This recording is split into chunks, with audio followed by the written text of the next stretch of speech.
What's going on, 49ers faithful? Welcome back to the channel. The Brock Purdy hate has gotten so ridiculous over these past couple of weeks. I felt it necessary to come on and do a show and just objectively talk this thing through. Let's get it.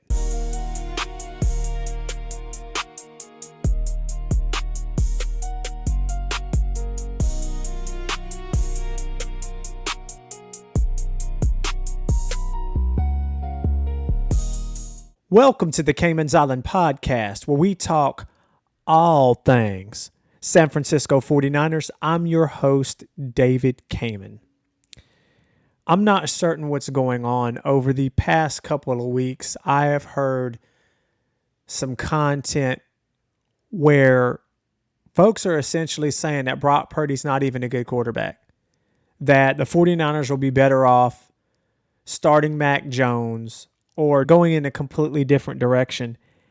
And so enough is enough with this stuff. The disrespect is, I don't know what's going on. I know that it's like the dead period in the NFL where there's nothing to talk about. And maybe these types of conversations generate clicks. But what I want to do is have an objective conversation about Brock Purdy and could put some of this ridiculous thought to bed that Brock's not a good quarterback. Now, and before I even get into this episode, before I even get into this show, I want to be very clear because I already feel that people may twist my words.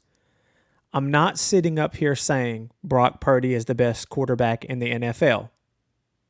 In fact, Brock Purdy is not the best quarterback in the NFL. I still personally believe Patrick Mahomes is the best quarterback in the NFL. I have Matthew Stafford to follow, Josh Allen, then Lamar Jackson. After those four quarterbacks who are just, in my opinion, on the Mount Rushmore of current quarterbacks in the NFL right now, I believe you could make an argument for several guys to fall in 5 through 7 or 8, right? And so what my goal is today is to talk this thing through objectively and just explain why I feel that Brock Purdy is a very good quarterback. And I could make the argument as to why he can slide into 5. If you don't feel he's 5, that's great. I can argue also why he's not 5. I can argue why another quarterback could be placed 5 or 6. What I'm saying is when you put this thing side by side, one could make the argument that he is a very good to elite quarterback. So let's dive into this thing a bit. I know that a lot of people out of those four, Patrick Mahomes, Matthew Stafford, Josh Allen, Lamar Jackson, you can make your argument up or down really where they should fall. I've heard a lot of content recently saying that Patrick Mahomes has taken a step back.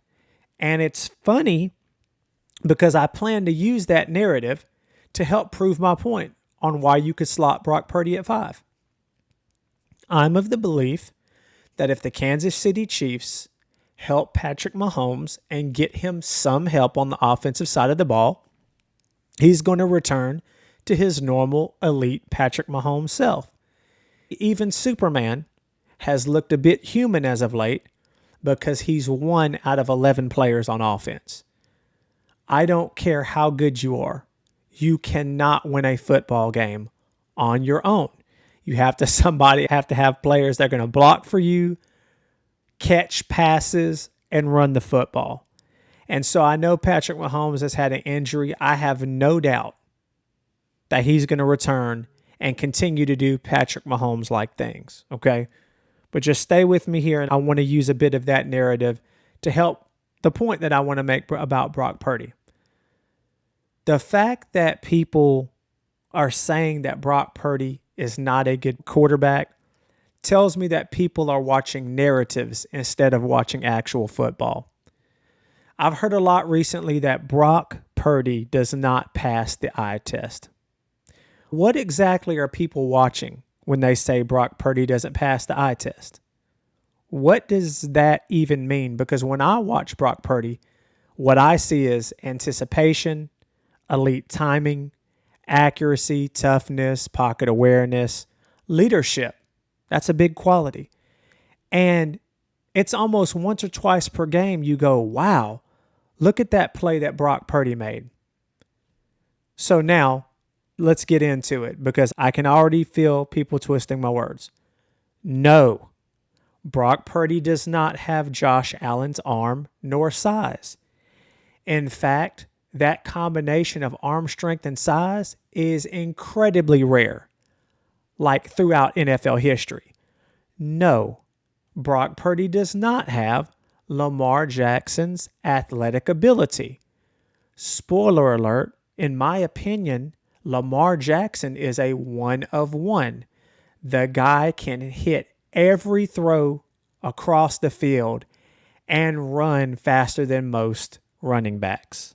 Again, the dude is one of one. What I'm trying to say is Brock Purdy, this man can absolutely play quarterback and play quarterback at a very high level. And when I think back to it, it's funny because my reaction to Brock Purdy the first time I saw him was very similar to what the player said about him, okay? I remember seeing Brock Purdy, I believe this was October 23rd, 2022. It was against the Kansas City Chiefs where my man Brock came in absolute garbage time. I think the end score is like 44-23. It was a game that Jimmy Garoppolo started.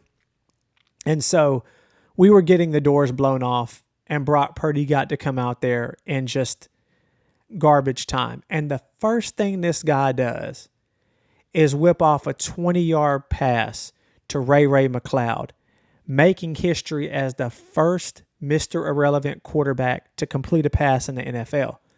Now, that's not the only thing he did. It's funny because he literally drove us down the field through Kansas City's defense like they didn't even know how to play football. And on his last play, he actually threw an interception in the back of the end zone. It made me smile because I remember sitting there with my son and we were like, man, who is this dude? He's got a little something in the tank here. And then he goes and throws that interception on the last play of the game. And we go, oh, never mind. But I say that jokingly. But man, when he came out there was something about him. There was something in his countenance. There was something different. He had it. Okay? So let's talk about some things. Let's talk about what Brock Purdy has done. Okay? Let's talk about this 2023 season real quick because you know what he did, how he stormed on the scene when Jimmy Garoppolo got hurt, Trey Lance was hurt, and he had to come in here and do his thing. And he did his thing well, right? He was flat out electric there. Led the team to the birth of an NFC championship game against the Eagles. He got hurt. And so he comes back in 2023 and does this. So let's stop acting like this season wasn't historic in 2023 because Brock Purdy literally led the NFL in passer rating, yards per attempt, adjusted net yards per attempt, QBR. He had 4,280 passing yards, 31 touchdowns, 11 interceptions, 69.4 completion percentage, 113 passer rating, 9.6 yards per pass attempt, which was the best in the NFL. My question is, does anyone understand how much 9.6 yard per pass in modern football, how crazy that is? That is elite level quarterback play. Folks are going to say he was surrounded with talent. Yup, he sure was surrounded by some incredible talent. He absolutely was. Christian McCaffrey, George Kittle, Deebo Samuel, Brandon Ayuk, Kyle Juszczyk, Trent Williams. And he absolutely utilized all of that talent to have the season that he had. Now, in 2023, folks wanted to say he was a check down quarterback, that he was like a system guy.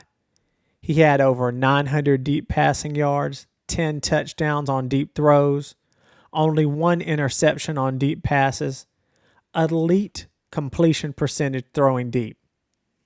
That's not a check down quarterback. That's elite downfield quarterback play. Now, why so scrutinized? Why so picked apart? Why every single pass, every single word that comes out of this man's mouth so highly scrutinized? Curious. Let's talk about the Super Bowl. And we have to stop acting like Brock Purdy was carried in that Super Bowl, because honestly, on offense, he was really one of maybe two folks that actually even showed up in the Super Bowl. You think about the first drive, Trent getting called for holding, McCaffrey fumbling the rock, George Kittle having a lapse of sanity and boasting when he should have been paying attention to the fumble that happened on the field. Maybe he could have recovered that. Some of the biggest stars on offense who showed up consistently all season long did not show up in key moments in the Super Bowl. I would argue that even his coach let him down. Jawan Jennings, I think, definitely showed up. But outside of that on offense, nobody did Brock any favors. And all that he did was stand toe-to-toe with Patrick Mahomes, the greatest quarterback of our generation. And he had the 49ers leading in overtime in a Super Bowl. That happened. And somehow people still talk about him being an average quarterback. Then 2024 comes, which is all of a sudden the quote-unquote down year, right? Folks suddenly start acting like Brock forgot how to play football. Really? Did people watch what was happening around him? The offensive line struggled. The injuries piled up. The defense couldn't force turnovers. The pass rush started to disappear. Brock still put up the following: 3,864 passing yards, 20 touchdowns, 66 completion percentage, 96.1 passer rating. And people called that a bad year. And so let's talk about the eye test. There were definitely some games there in 2024 where I felt like Brock was pressing. He had nothing to work with. Nothing at all. Case in point, my man Patrick Mahomes. Okay? Patrick Mahomes doesn't have anything to work with. He has a tight end that should retire as his help on offense.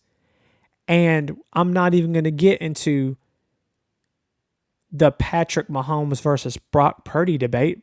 Patrick Mahomes is better. And even he struggles without some help. So let's look at 2025, okay?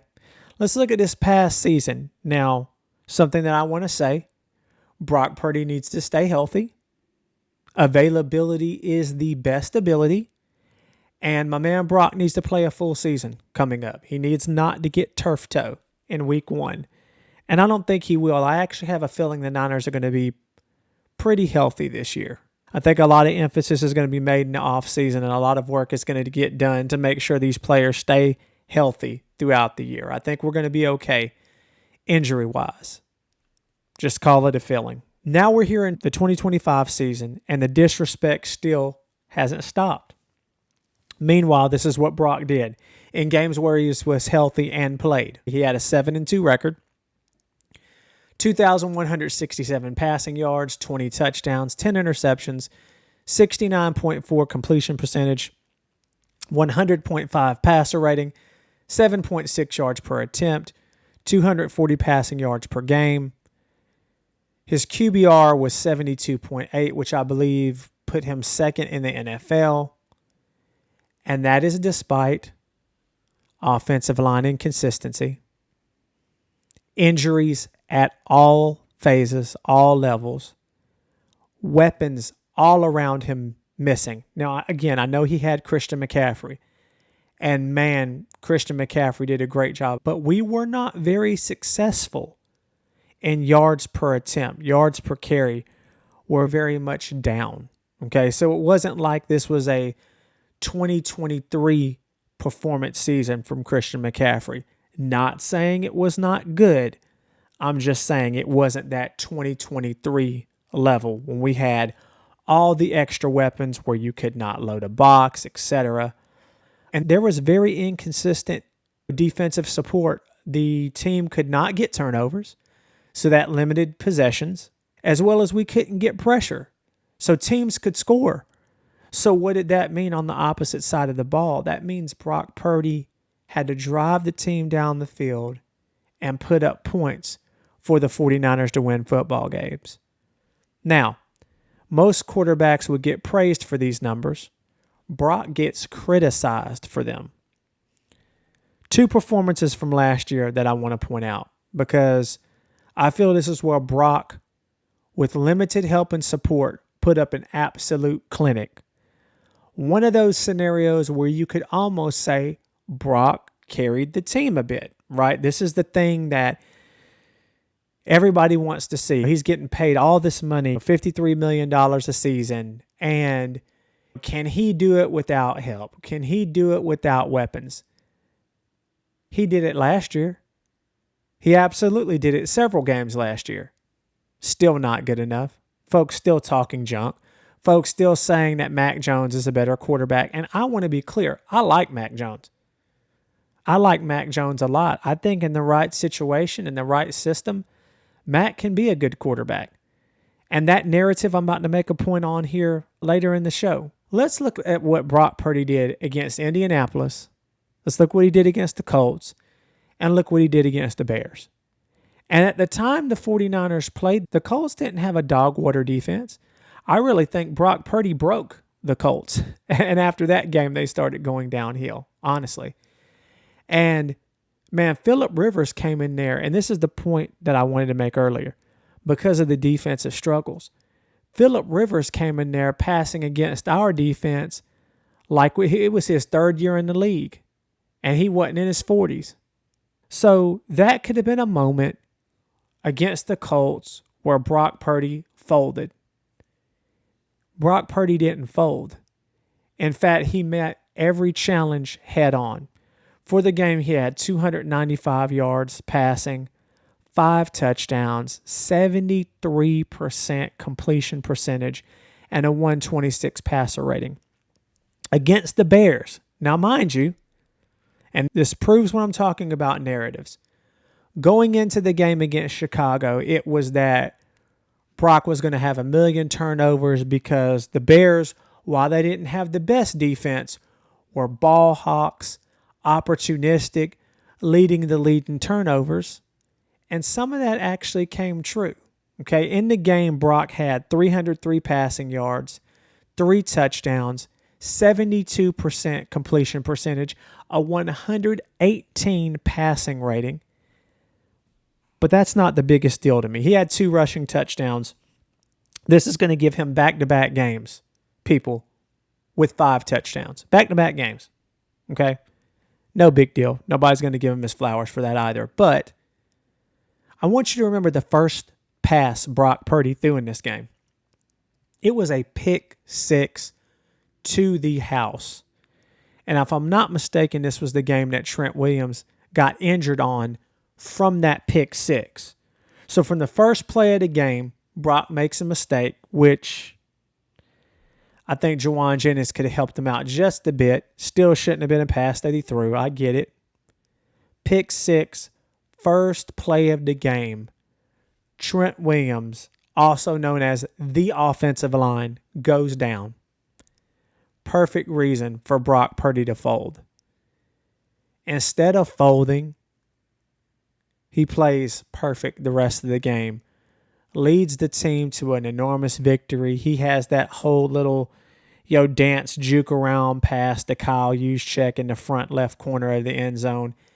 See, this is where I'm a Brock Purdy realist. I'm going to be honest. He had Kyle Juszczyk very early on in that play and didn't even have to do any of that ESPN top 10 highlight reel movement. He didn't even have to do that. He should have just hit Juszczyk early on in the read, and you wouldn't have had a need for all of that stuff. I guess he just wanted to show out. That's fine. I guess he wanted to hit the Dougie. That's cool. But do those games not count? Do those games not exist? If a number of quarterbacks perform in back-to-back games like that, you're putting that player in MVP conversations. but not Brock Purdy. So is it the system quarterback argument? And this to me might be the dumbest argument of all. He's only good because of Kyle Shanahan. Okay. You're seriously going to sit up here and tell me that Brock Purdy could not succeed with some other coaches? Let's see. You don't think Sean McVay could utilize Brock Purdy and be successful? You don't think a guy like Ben Johnson could utilize Brock Purdy's skill set? Andy Reid, no way. No way Andy Reid at all could ever, Andy Reid with Brock Purdy, they wouldn't win any football games. Come on, man. You're telling me that Brock Purdy would not thrive with the players that are on the offense of the Detroit Lions? You're going to tell me that Brock Purdy could not be successful as the quarterback of the Philadelphia Eagles and those weapons and that offensive line? You're telling me he couldn't put up numbers in Dallas with that receiving core? See, good quarterbacks translate, and Brock Purdy is a good quarterback.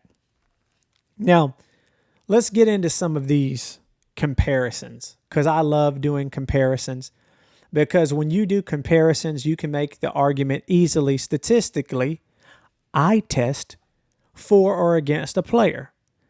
I know a lot of folks, and I would be one of those folks that would say, hey, at 5, Joe Burrow should absolutely be in that conversation. I can argue why Joe Burrow should be 5 over Brock Purdy all day long. I can also argue that Brock Purdy deserves to be there if you're putting Joe Burrow at 5, why can't you put Brock Purdy at 5? Okay? Joe Burrow, let's talk about it. Elite quarterback talent. No argument there. But people use standards against Brock Purdy they never use against Joe Burrow. People say Brock Purdy can't stay healthy. Brock and Joe had basically the same injury last year. Okay? Joe Burrow can't stay healthy. People say Brock hasn't carried enough. Okay. Last time I checked, I just want to make sure that this still holds true.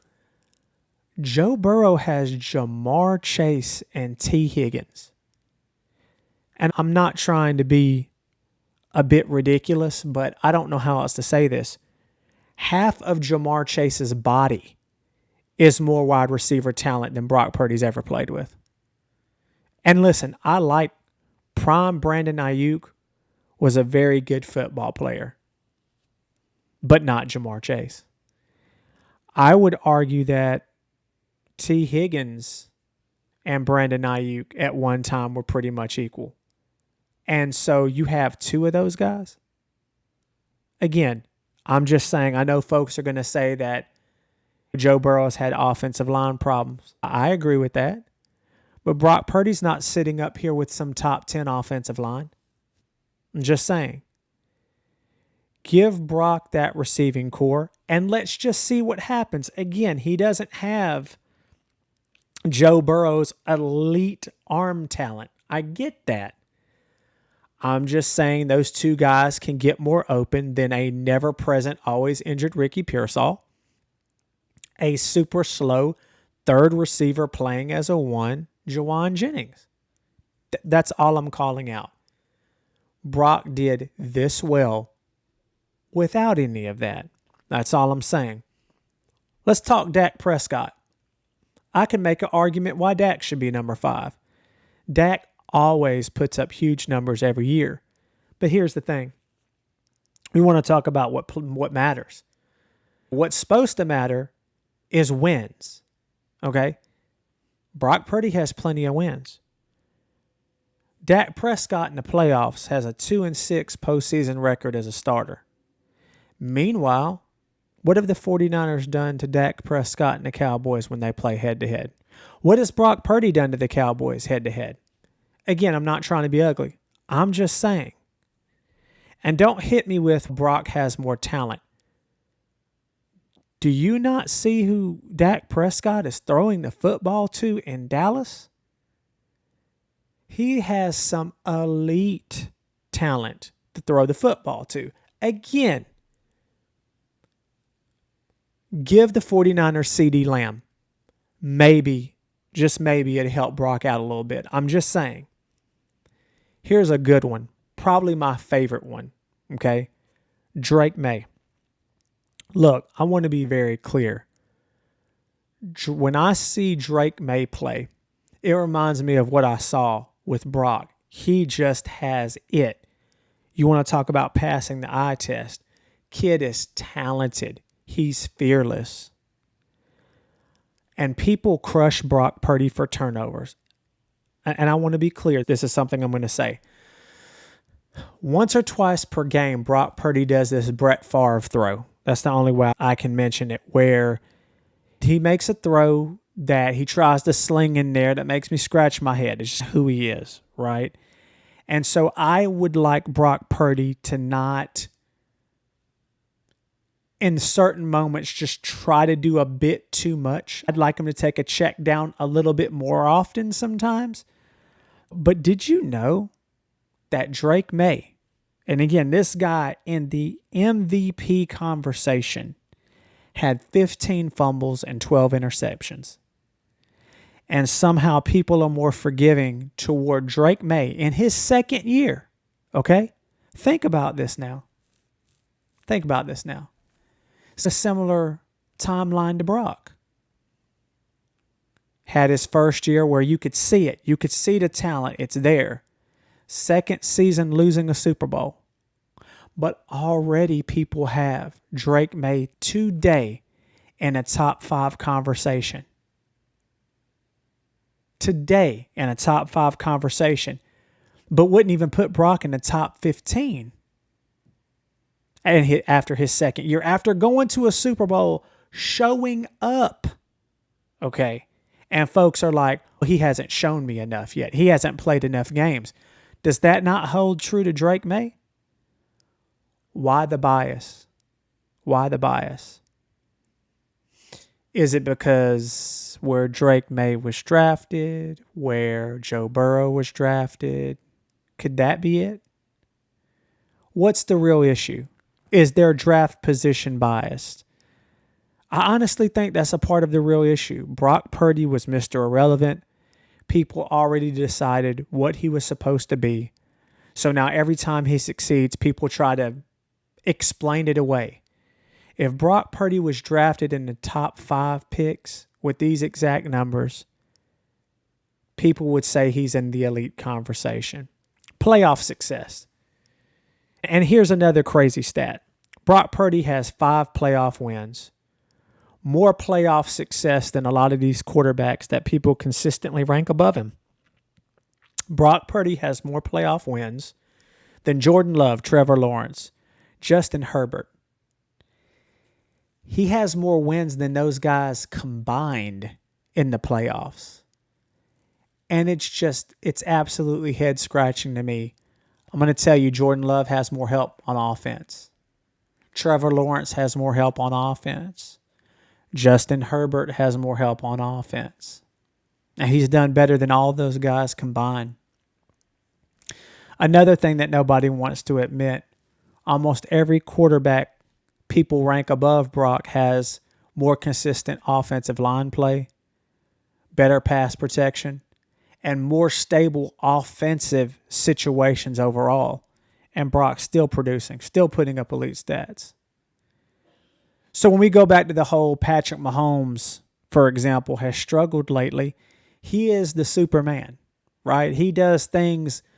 I've seen Patrick Mahomes do things that it has my mouth hanging open. Can't believe it. But even Superman, even the greatest talent of a generation, has had a few setbacks due to the offense. He needs help. If Brock had some more help, okay? Lamar Jackson, still elite, still dangerous. But if I'm being honest, I do wonder if he's lost just a little of that explosiveness that's made him terrifying earlier in his career. And despite all the MVPs, and he deserved them, he still hasn't broken through when it's mattered the most, which is in the playoffs. He still hasn't broken through. Still hasn't done it. I also wonder if this could be a part of the issue. Faithful. There is a section of fans, and I think every section that has an elite quarterback has this bias sometime. There's a section of the faithful that feel like Brock Purdy absolutely cannot do any wrong. That Brock is flawless, and he is the best quarterback in the NFL. Faithful, I love you. I do. I need you to understand, I am pro Brock Purdy. I like Brock Purdy. I own his jersey. I'm paying money to go see him play live this year. I'm really looking forward to it. I like Brock a lot. I like what Brock stands for outside of football. Okay? So I'm a big fan. But Brock Purdy is not the best quarterback in the NFL. He's not. He makes mistakes. Sometimes he forces things in there that he shouldn't. Sometimes he tries to do a little bit too much instead of playing inside of himself. Spoiler alert. At times, all the quarterbacks that I mentioned do that. I think one of the things that Sam Darnold did toward the end of the year was extremely impressive because I saw glimpses of Sam Darnold doing this throughout his play, trying to do too much, trying to be something that he's not. And I thought that Sam Darnold did an amazing job playing within himself, especially down the stretch and in the playoffs. Sam Darnold didn't have to be Josh Allen. Sam Darnold needed to be Sam Darnold. And once he discovered and recognized that, and he's even said publicly, the time with the 49ers, man, the time spent with Brock Purdy was paramount to his success because he really learned who he was as a quarterback. And I think that's why he's sitting up here as a champion right now. So all of that being said, my final point is not that Brock Purdy is the greatest quarterback to ever play football. My point is the dude is legitimately good, not average, not lucky, not getting carried, good, a top tier NFL quarterback. Okay. I really feel you could argue him at 5. I'm not going to sit up here and be upset if you think he's 7 or 8. That's cool. I'm good with that too. But all this content, all this noise, man, that I'm saying about Brock's just a mid quarterback, like, what are you watching? Do you not see this man isn't working with much? He's got Christian McCaffrey, and Christian McCaffrey is great. But this is an older, more mature, more of a receiving threat Christian McCaffrey than the McCaffrey of 5-6 years ago that could just take over a game all on his own. Again, that's not knocking CMC. Still best one of the running backs in the game. But I'm just saying from I'm throwing the football to someone standpoint, Brock Purdy's not working with much. Now here's the thing. Look what he has this year. If he just keeps the same trajectory and he plays all 17 games, this isn't going to be popular to people, but Brock Purdy might be in the MVP conversation. Guys, I think the team is going to be better than last year, and last year they won 12 games. I have the Niners winning 12 again this year. For the very reasons and the very points that I'm making is because of having a good quarterback. But now I want to hear from you. Where do you rank Brock Purdy among NFL quarterbacks? Do you got him in the top 10? Do you got him in the top 5? Or do you still refuse to say that Brock Purdy is even a good quarterback? Has he just been lucky? Is it Kyle Shanahan carrying his career?